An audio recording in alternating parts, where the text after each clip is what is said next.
মাননীয় সদস্য 1 মিনিট আপনাকে বরাদ্দ দেওয়া হচ্ছে, একটু থামুন।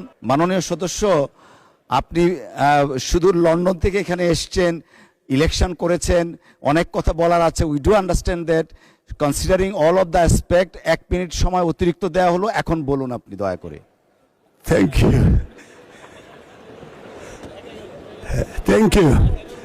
1-11 কথা বলতে চাই, কারণ আমাদের দেশের বিরুদ্ধে দেশি বিরোধী বিদেশি কনস্পিরেসি ছিল।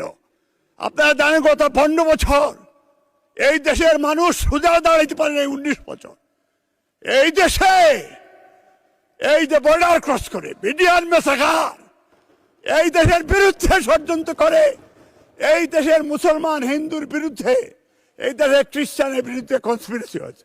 আপনি ধর্মীয় বুক দেখলেই তারা জানে নেই এদের বিচার বাংলার জমিনে হইতে হবে।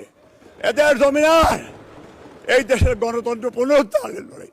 আমরা আমাদের প্রাণপ্রিয় নেতা আজকের প্রধানমন্ত্রী, ওনাকে স্যালুট, যে ওনার যে ডিটারমিনেশন, এবং উনি এই যে বিবিসি প্যানোরামার ডাইরেক্টর বলেছে এই যুগের কার্ল মার্কস দেশ। ধন্যবাদ, ধন্যবাদ মাননীয় সদস্য।